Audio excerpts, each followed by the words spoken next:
Ladies and gentlemen, boys and girls, it's Diego with my beautiful wife Karina from beautiful Venezuela. And we went through the K1 visa process just like you guys. Took 22 months. And we're here now in beautiful Florida. And we're just waiting for Karina's green card. Now this video is about why is the embassy in Accra, Ghana, why is it so strict? Why do they block K1 visas? You know, at the visa interview, why are they so strict? It's a good question, right? Well, this just adds more stress to the folks who are in real relationships trying to get a K1 visa approved in the beautiful nation of Ghana in West Africa. Well, the good news is that 254 K1 visas were issued at the embassy in Ghana in fiscal year 2023. So that's positive, right? But let's look at some of the cases involving marriage fraud, which will help explain why the U.S. Embassy in Accra, Ghana is so strict. Come on along. Let's go. Are you legal to be in this country? Si, senor. Okay, I have my green card. In March of 2023, there was a gentleman named Sander Frimpong, okay, a former native of Ghana.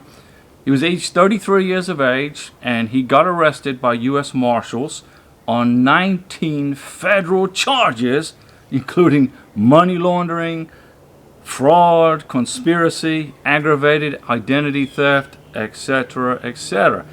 And Frimpong was also accused of then depositing this stolen money into one of his many bank accounts in the United States or sending it back home to family and others in Ghana. Now that's what the indictment said, okay? Now, among his victims was a widower from New York City and a recent divorcee from Illinois, as per the indictment. So this guy came to the United States on and basically abused the system and was criminally going after American citizens, okay? That's according to the indictment. Now, Frimpong is a native of the West African country of Ghana, and he came to the United States. How did he come to the United States? He came to the United States on a K1 fiance visa. And then he got married, okay? And then after being in the United States for 3 years, he became a US citizen. Boom, then he divorced his wife. Okay, all this is total marriage fraud. A gentleman from Ghana. Now here is another fraud case from Ghana. This is another fraud case from Ghana. An individual was sentenced to more than a year in federal prison for taking part in a widespread marriage scam. Okay, according to the news release from the U.S. Attorney's Office in the Eastern District of North Carolina. Okay. This gentleman's name was Samuel Manu Agayepong, age 34.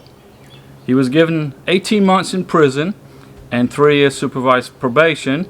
He was found guilty at trial in July of various offenses, including conspiracy to commit marriage fraud. Go figure, right? And he was aiding and abetting in naturalization fraud.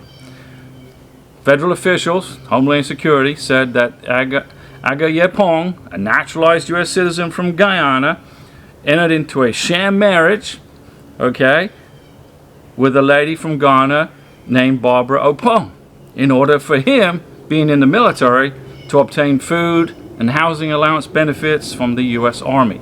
Not good. For her part, the lady from Ghana, she got lawful permanent residency. She got a green card, and the two were married in 2015 in New York. She married him to get the green card. He married her to get the military benefits so he could live on base. But she never lived on base with him. Okay? He lived in North Carolina. He bought a house and lived in North Carolina, and she lived in New York.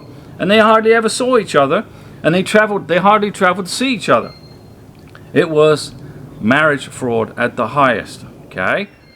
So basically the indictment against these folks stated that they both submitted fraudulent applications to USCIS. Opong from Ghana, she got a green card, and Agayepong, he got his military benefits because he had bought a house in North Carolina and was living off base, and he was married to a lady from Ghana. She got the green card. She was living in New York, and he was living in North Carolina getting the housing allowance benefits and all that. Okay? It was a fraudulent marriage. Okay?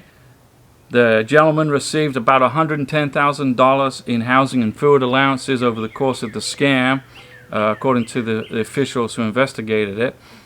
And there's still plenty of other cases being investigated. No doubt this just makes it a lot more difficult, ladies and gentlemen, boys and girls, to get an approved K-1 visa at the U.S. Embassy in Ghana. Now, we're not picking on Ghana, okay? This is a global problem also. This is just an example from Ghana. Just make sure you guys are in a real relationship. Mr. Sponsor, make sure you know everything about your beneficiary. And your beneficiary needs to make sure she or he knows everything about the sponsor. Do your homework, no matter what country you're from, okay? This is just 2 cases out of hundreds globally.